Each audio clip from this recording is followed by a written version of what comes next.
Welcome to the deep dive. Today, we're stepping away from sort of the standard economic models. We're looking at an economy that really, by most conventional measures, probably shouldn't be doing as well as it is. Exactly. We're focusing on Israel. Yeah, Israel. It's this fascinating paradox, isn't it? It seems to break a lot of the rules we usually apply when we think about how nations develop economically. It really does. And I think the core question we have to grapple with is this. How does a country, born geographically right in the middle of conflict, with very few natural resources to speak of, and facing these huge, constant geopolitical risks? How does it manage not just to survive, but actually thrive? Thrive to the point of a GDP per capita of around $55,000. Right, I $55,000. mean, that's not just respectable. That's genuinely world-class performance. It puts Israel, economically speaking, ahead of some very established, stable, resource-rich nations. We're talking Germany, the UK, Well, Japan. it does. And this isn't just, a story about a couple of successful tech companies. It points to something deeper, some kind of structural economic resilience in an environment that seems almost designed for fragility. It really seems to defy the typical economic playbook. Absolutely. So our mission today, let's be clear, is almost surgical. Yeah. We need to try and put aside the subjective stuff, the politics, the emotions, as much as possible, Right. and really analyze the engineering behind this economic anomaly. We're looking at the mechanics, this very specific mix of historical events, targeted government actions, some unique cultural factors, and interestingly, how defense needs ended up becoming economic assets. So we're diving deep into this really incredible economic story arc, starting right from the beginning when things looked like they were on the verge of collapse through some major Looks crises. quite like that hyperinflation period. Exactly. And then into its current form as this, global high-tech powerhouse. We need to unpack those specific policy choices, those gambles, really, and the historical moments, those cards they were dealt, that fundamentally shifted the country's economic path. And to really understand where they are now, we have to start right back at that very precarious beginning, post-1948. Survival was the name of the game, not prosperity. Yeah, if you look at the situation right after independence, the picture painted is pretty grim. The economy wasn't just struggling. Sources say it was basically on the verge of collapse. You had this huge influx of people, the trauma and aftermath of World War II and the Holocaust, plus the enormous cost of the First Middle East War. Just surviving meant allocating resources. But the problem was... There were hardly any resources to allocate. Exactly. That scarcity is just crucial context, isn't it? It really is. I mean, think about it. Unlike many countries in the region that built wealth on oil, or European nations with access to coal, iron, industrial bases, Israel had almost nothing like that. They were fundamentally resource poor. Right, until they discovered and started developing those offshore natural gas fields, which was quite recent, around 2010. Yeah, relatively recent. They were completely dependent on imports for energy. Completely. And water, too. That was just as critical, wasn't it? Defining so much of their early planning, especially for things like agriculture. Oh, absolutely. It wasn't just a challenge. It felt like a constant existential threat to national survival. Okay, so you've got this environment, high conflict, almost no natural resources, huge social costs from immigration and war. How on earth do you fund industrialization? How do you absorb hundreds of thousands of immigrants? Well, the country couldn't just pull itself up by its bootstraps, as they say. It wasn't possible. No. It absolutely required massive external capital injections right at the foundation. And our sources identified two main ones, calling them the gold cards. Gold cards. Oh. Okay, so the first one, and maybe the most significant in terms of state-to-state transfer, was the German Reparations Agreement. That was signed in 1952 with West Germany. Yeah, and the sheer scale of this transfer is often, I think, underestimated. West Germany agreed to pay 3 billion Deutschmark over 14 years. 3 billion mark. Now, that might not sound like an astronomical sum today. But back then, in the early 1950s, and the sources really stress this point, that amount was equivalent to more than 4/5 of Israel's entire gross domestic product. Wow. 4/5, 80% of the entire economy's output at that time delivered over a decade or so. Exactly. Just try to imagine a country today getting a capital injection equal to 80% of its annual economic output. So, well, it's not just aid, it's like foundational capitalization for a nation. And critically, this wasn't just cash dropped into the government's account for, say, social welfare. No, that's a key point. The agreement actually specified how the money had to be used. It was for purchasing essential production materials, industrial machinery, ships, supplies mainly from West Germany itself, at least initially. So it directly funded the building blocks of an industrial economy. Precisely. Infrastructure like power plants, ports, basic heavy industry materials, it enabled that transition from just subsistence farming and small workshops towards something resembling an industrial base. But accepting that money, I mean, it must have sparked just immense internal debate, right? This was money from the nation responsible for the Holocaust just a few years earlier. How did they even navigate that? Oh, it was an incredibly painful, agonizing political choice. David Ben-Gurion, the prime minister then, he had to make this brutal calculation. Yeah. Did the absolute necessity of survival, of building the state, outweigh the moral revulsion of taking that money? There were huge protests in the streets. The idea of accepting blood money, as many saw it, was deeply repulsive. I can only imagine. But the stark economic reality was, without that capital, the state might simply not have survived its first difficult decade. It was, you could argue, the ultimate pragmatic compromise for institutional survival. Okay, so that was the big state-level injection. The second gold card you mentioned was different. It came from private wealth, immigrant capital. That's right. This was the constant flow, year after year, of Jewish immigrants arriving. Sometimes 30,000 a year, sometimes up to 70,000. And these weren't all destitute refugees. No, you have to distinguish between the different waves. Many were fleeing persecution with nothing, absolutely. But a significant number, especially from Western countries or those who had managed to hold on to assets, came from middle-class or even upper-class backgrounds. They brought their savings, their property, their capital with them. And when you add all that private capital up, It became enormous. The estimates suggest that the combined value of the assets brought in by these individual immigrants was actually on the same rough scale, the same order of magnitude as the German reparations. so effectively, the country got its foundational funding twice over, once from the state reparations and again from this private influx. In a sense, yes, it's an incredible confluence of capital right when it was needed most. And that helps explain that explosive early growth we see in the data. If you basically remove the capital constraint in your first decade, You can expand incredibly rapidly.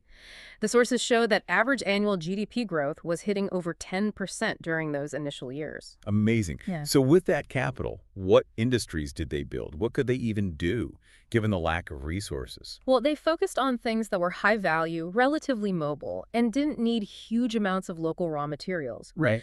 Two early industries stand out. Okay. Textiles became a pretty significant pillar industry. It was the second largest export, provided a lot of jobs, and built up basic manufacturing skills. Right. Textiles make sense. But the number one export? Yeah. That one's more surprising, isn't it? It kind of signals their future direction. It really does. The top export industry remarkably became diamond polishing. Diamond polishing, not mining, obviously, but importing rough stones and exporting finished gems. Exactly. Israel quickly established itself as one of the three major global centers for this highly specialized, high-value added trade, right alongside established players like Belgium and India. They weren't finding diamonds, they were adding value through skilled labor. That choice feels, well, almost prophetic looking back, focusing on a process that relies purely on skill, precision, logistics, rather than digging stuff out of the ground. I think so too. It sort of laid down a marker for the principle that would later define the high-tech economy. Find the part of the value chain where human skill and specialization add the most value, command the highest price, and minimize your dependence on raw materials you just don't have.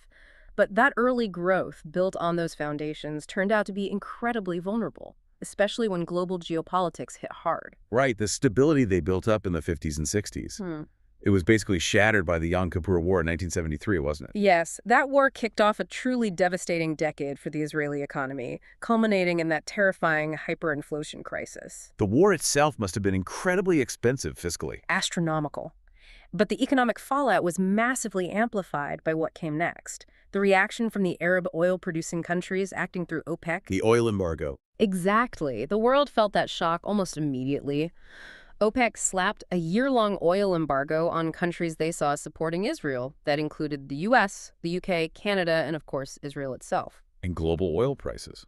They tripled, didn't they? Almost overnight, triggering the first global oil crisis. Right. Now, while the West struggled with inflation hitting maybe 10%, which was bad enough, Which was considered terrible at the time. Israel's crisis went much, much deeper, and for two specific reasons. First, their total dependence on imported oil, which they were now cut off from or paying hugely inflated prices for.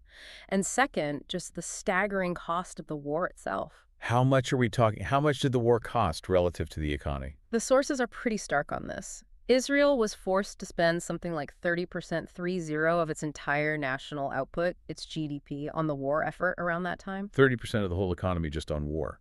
You can't possibly finance that through normal taxes or borrowing, can you? Not sustainably, no.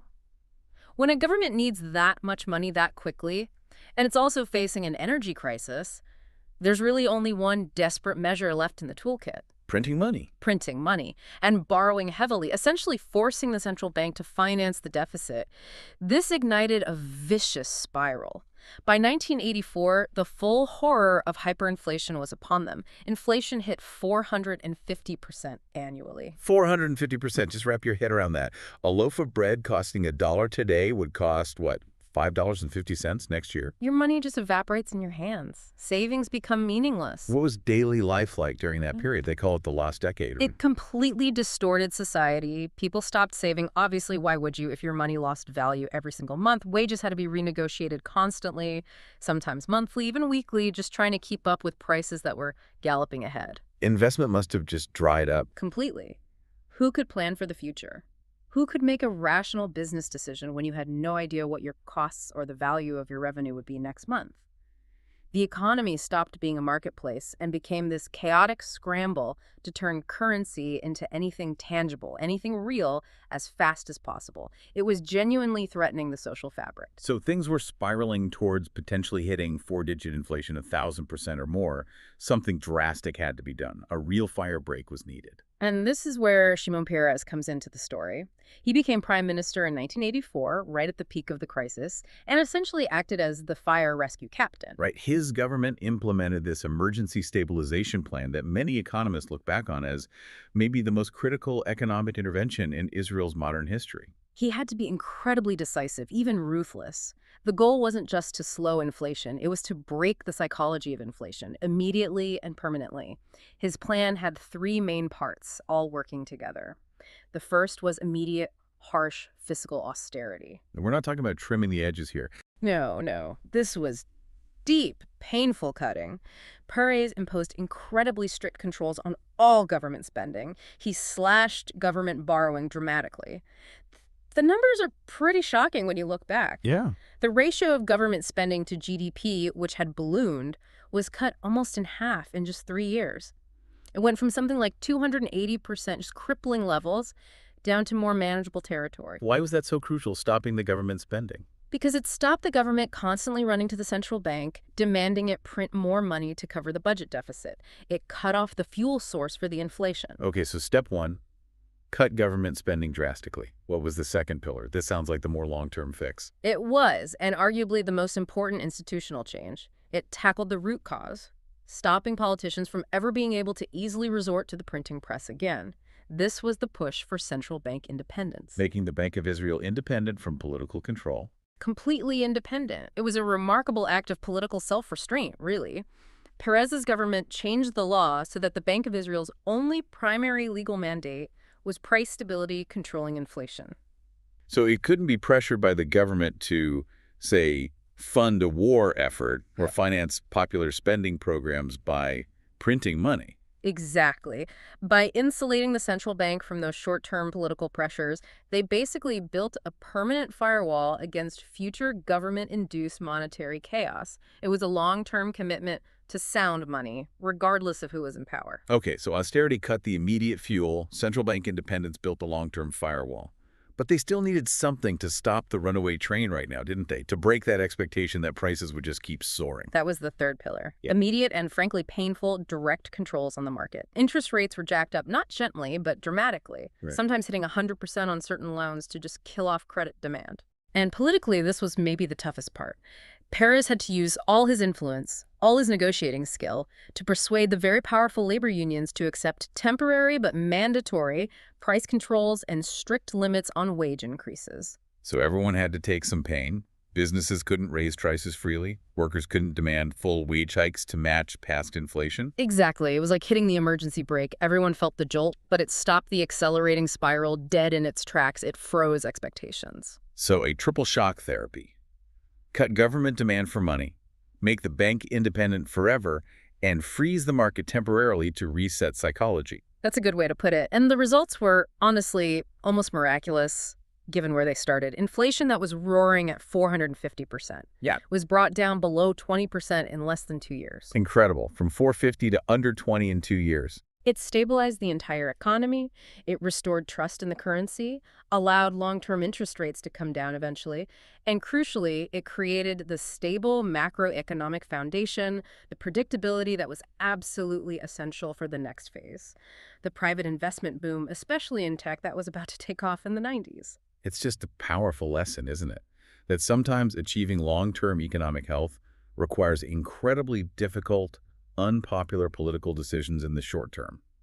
Without Curry's actions in '84, that whole Silicon Wadi story might never have happened. Okay, so the hyperinflation crisis is tackled. The economy is stabilized, maybe scarred, but stable. They've gone through privatization, market reforms.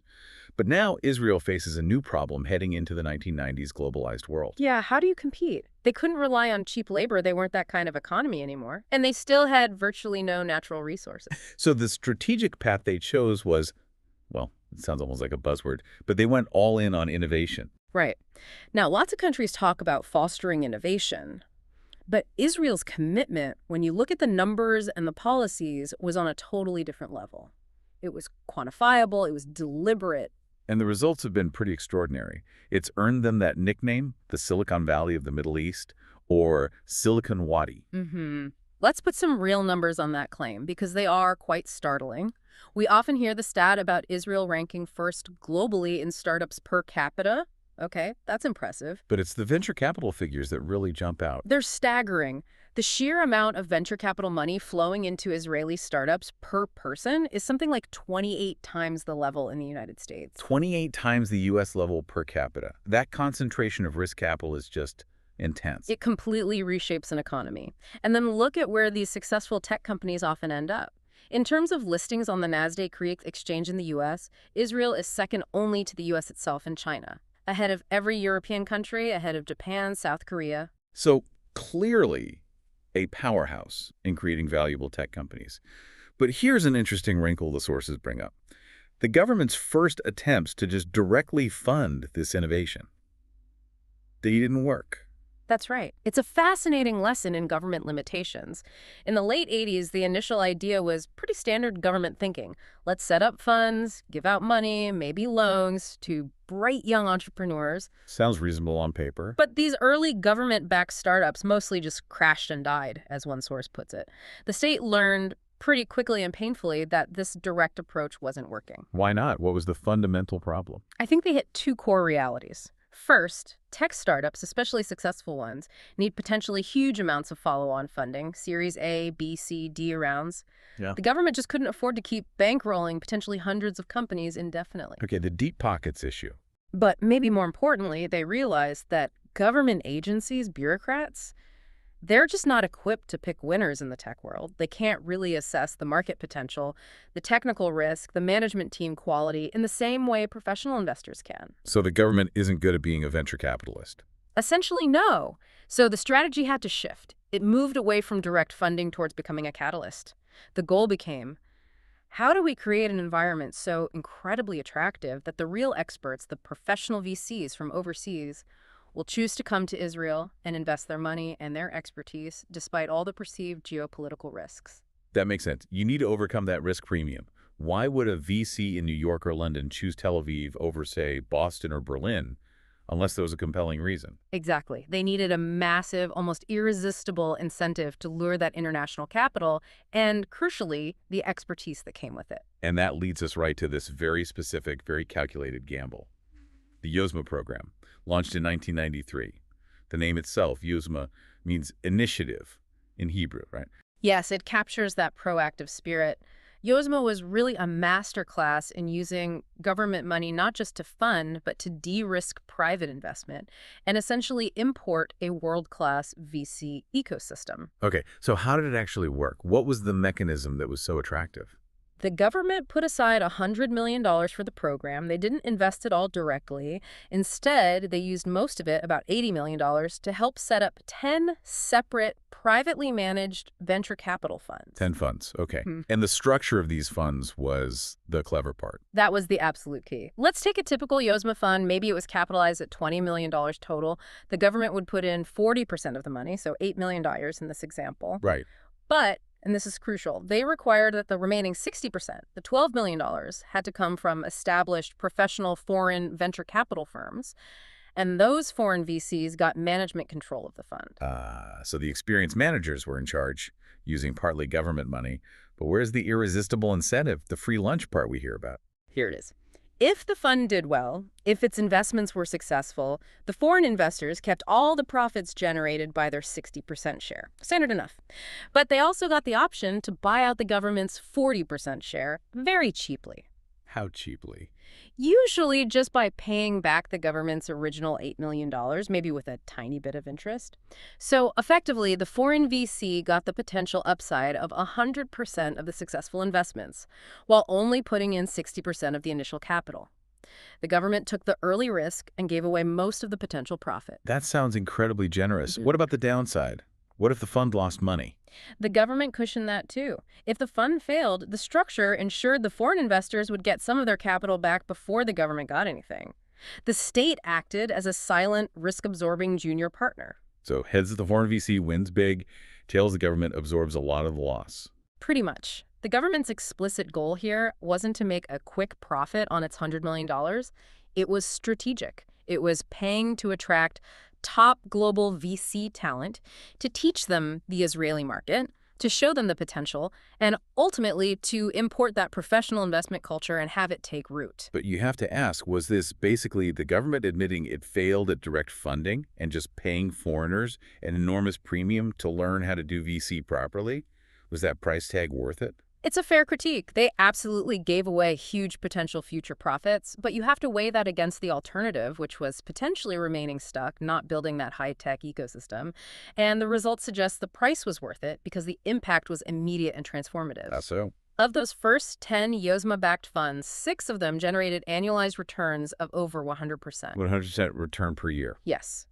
That kind of performance speaks volumes in the investment world. It created a signal, almost a feeding frenzy. Suddenly, VCs from all over the world wanted in. Between 1992, just before Yozma, and the year 2000, the number of active VC funds in Israel exploded from maybe 20 to over 500. Wow. And true to the plan, the government started selling off its stakes in the Yozma funds around 1998, letting the now-established private VC market take over completely.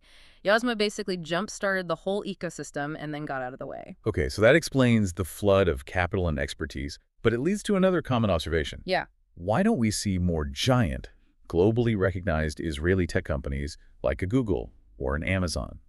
We hear constantly about successful acquisitions, but rarely those huge standalone IPOs that create household names. That's a really important point, and it highlights the specific type of tech ecosystem that emerged. It's largely built around an acquisition model. Most of the big successes aren't companies selling directly to you and me, the end consumers, CN. They're B2B, business to business. Exactly. They tend to be highly specialized, deep technology companies focused on solving complex problems for other businesses. Think cybersecurity, advanced semiconductors, specialized enterprise software, medical devices, things like that. Niche, but very high value. So they build the incredibly sophisticated engine or the specialist component, but maybe not the whole car and the global dealership network. That's a great analogy. They focus on developing the core, powerful technology, often something that requires intense R&D and specialized skills, and then they are essentially built to be bought by larger global players who already have the market access and scale. Can you give some examples? Sure. Think of Mellanox. They made a high-speed networking equipment for data centers acquired by NVIDIA for nearly $7 billion. Or Mobileye, the absolute leader in chips and software for autonomous driving, bought by Intel for over $15 billion. 15 billion, wow. Even Waze, which is consumer-facing, was fundamentally about mapping algorithms and real-time traffic data.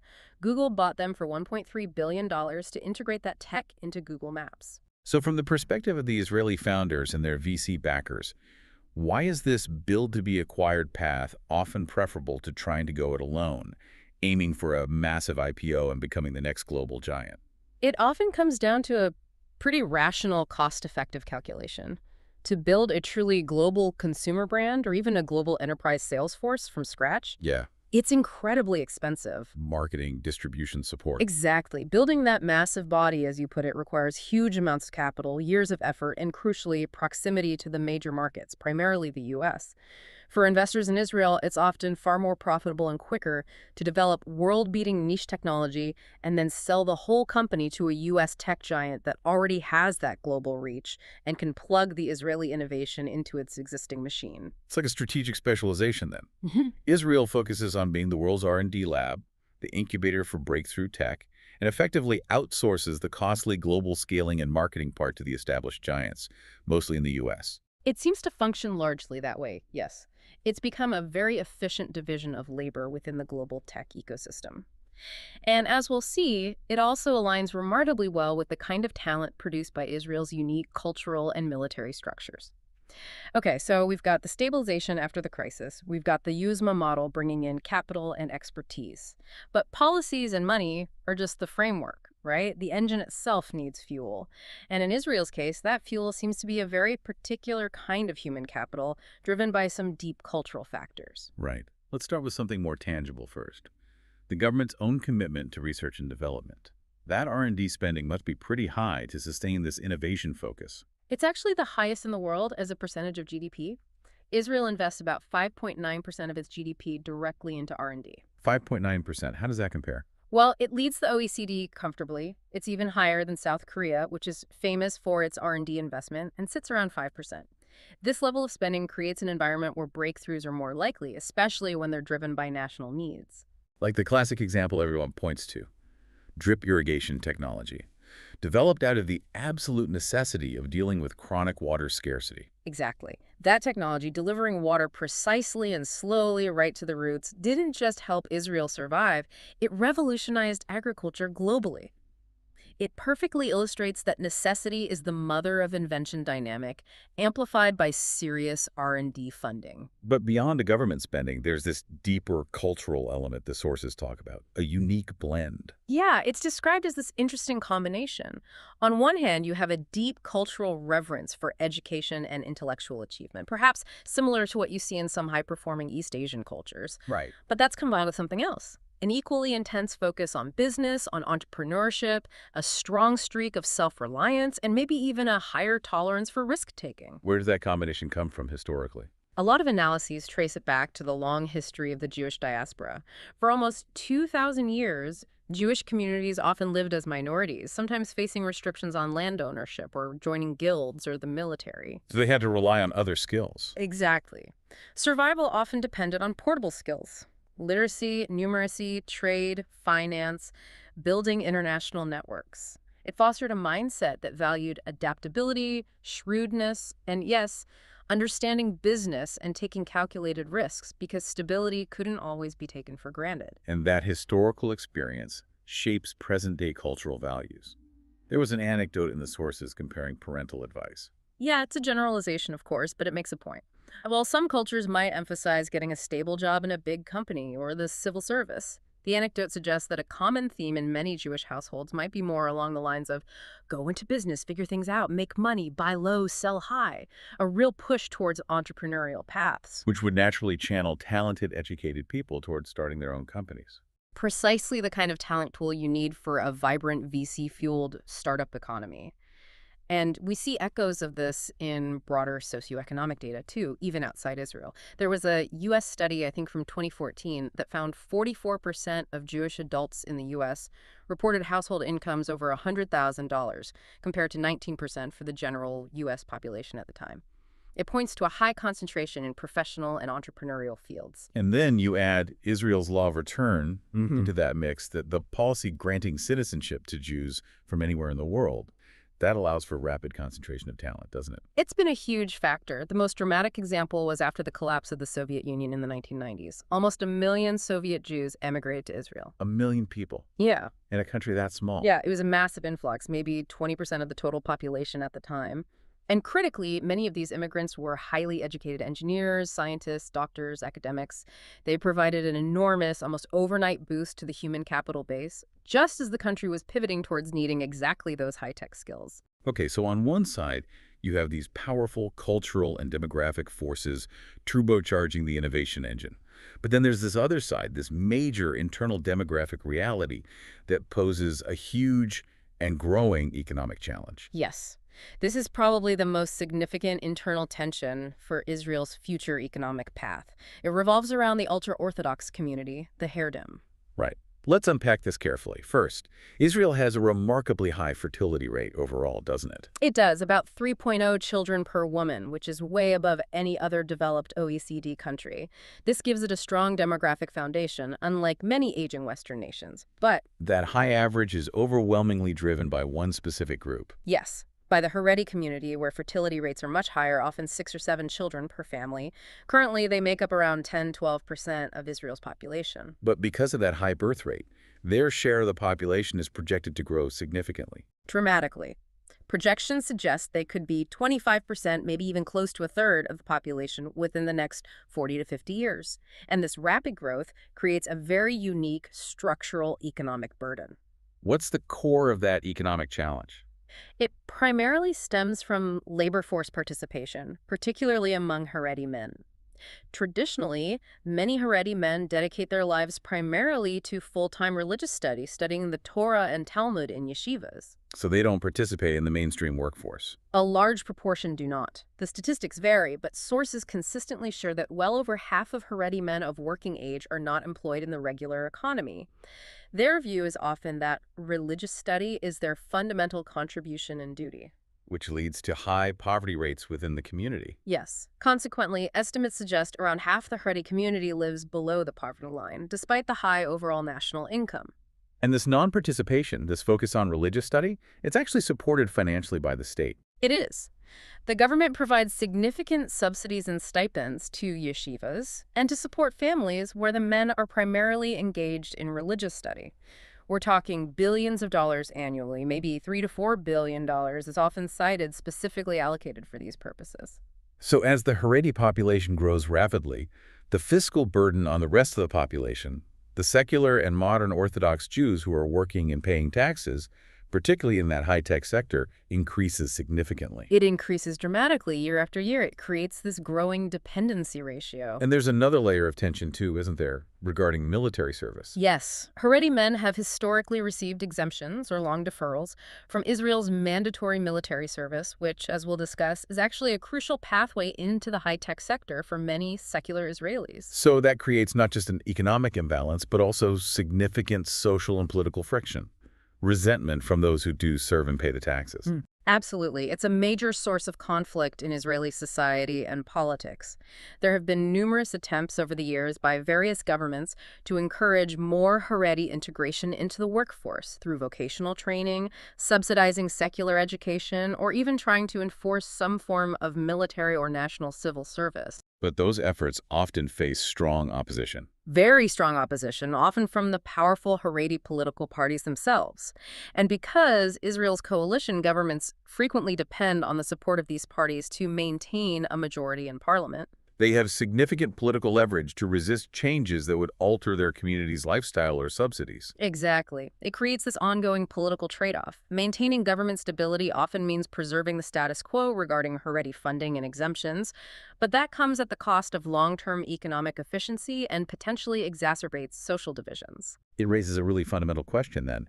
Can even this incredibly innovative, high-performing tech economy sustain this trajectory if a large and rapidly growing segment of the population remains outside the main economic engine and requires increasing subsidies? That's the multi-billion-dollar question for Israel's future, isn't it?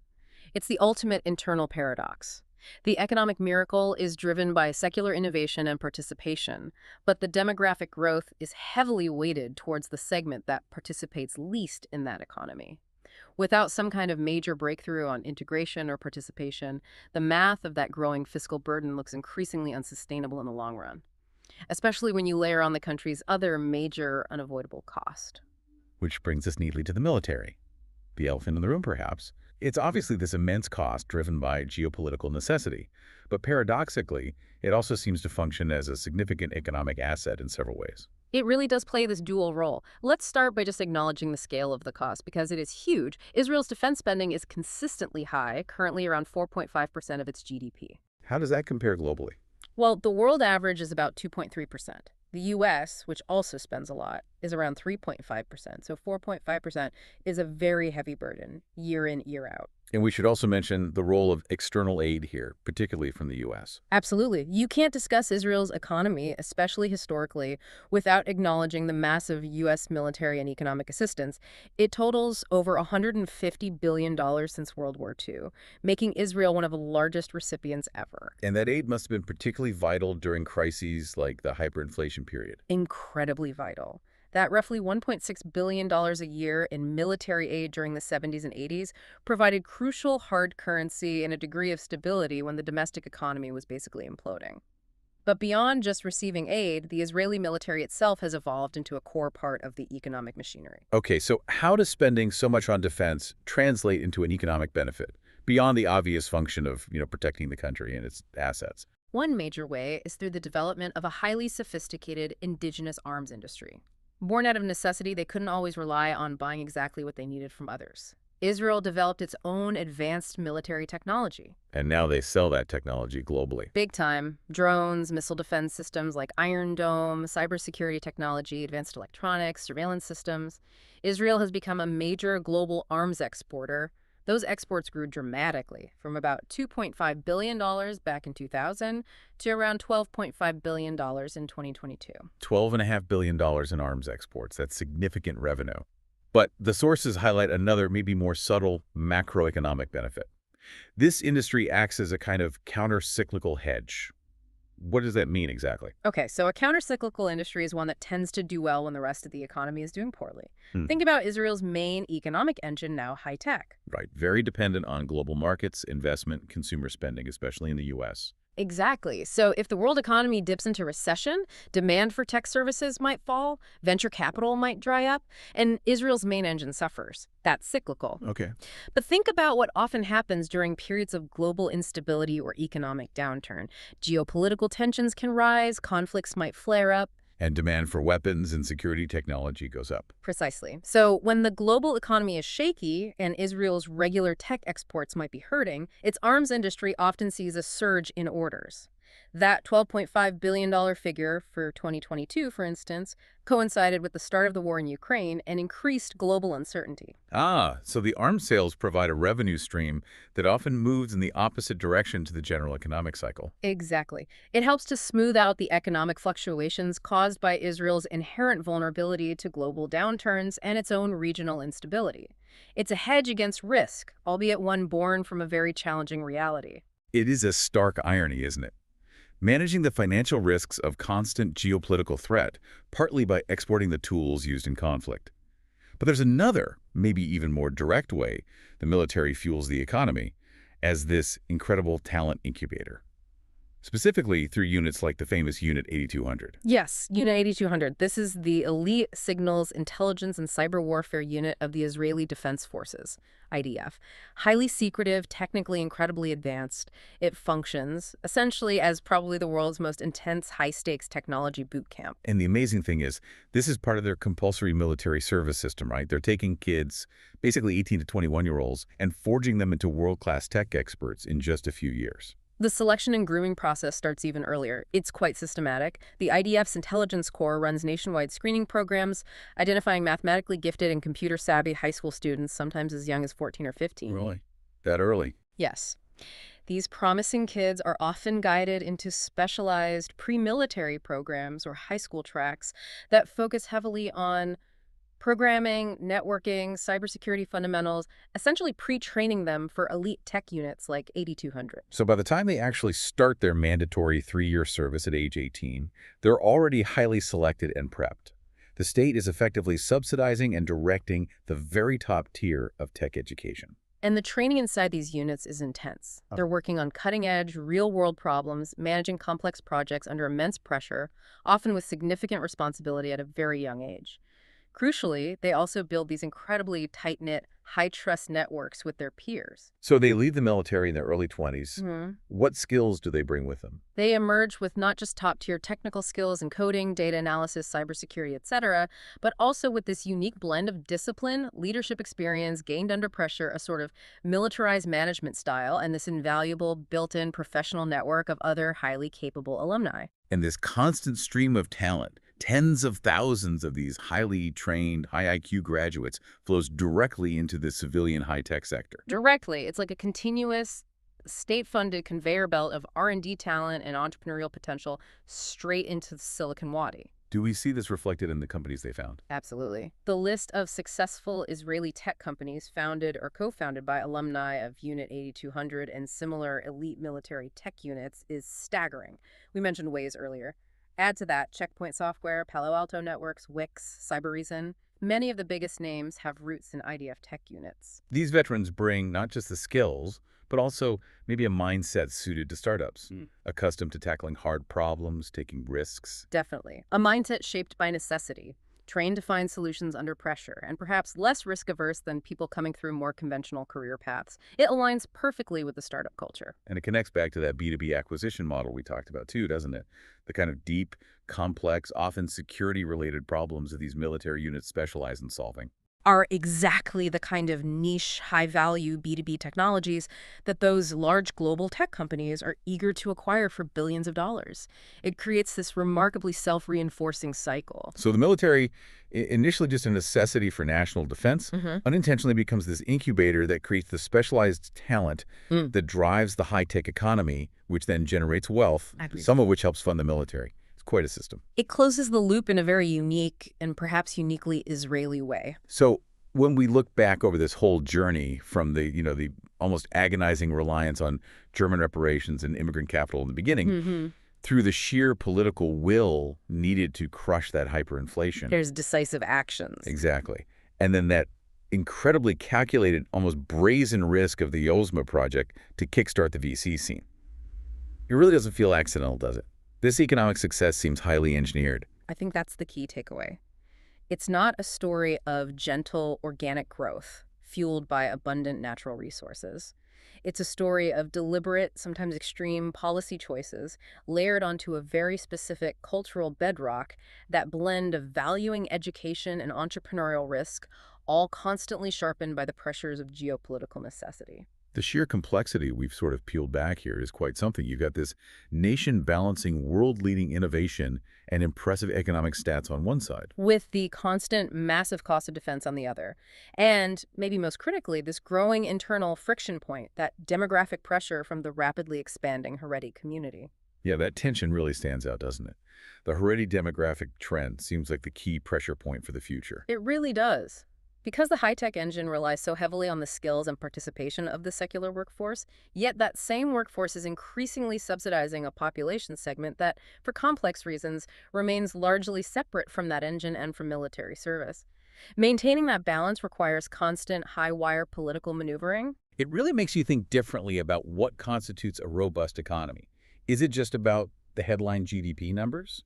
Or is it about sustainability, about social cohesion, about integrating all parts of society into the economic project? Can an economy, even one as innovative as Israel's, built on such intense specialization and state-supported R&D, truly sustain itself indefinitely if there are these significant internal costs, these demographic trends that seem to run counter to the very drivers of its success? It feels like the ultimate stress test for a highly engineered economic model. The technological achievements are undeniable, remarkable even. But the long-term sustainability of this particular miracle seems to hinge on whether the nation can find a way to bridge that internal divide, to better integrate all parts of its society into that future economic story. That's the fundamental question, I think, that hangs over the next chapter of Israel's unique economic journey. Something to keep watching, definitely.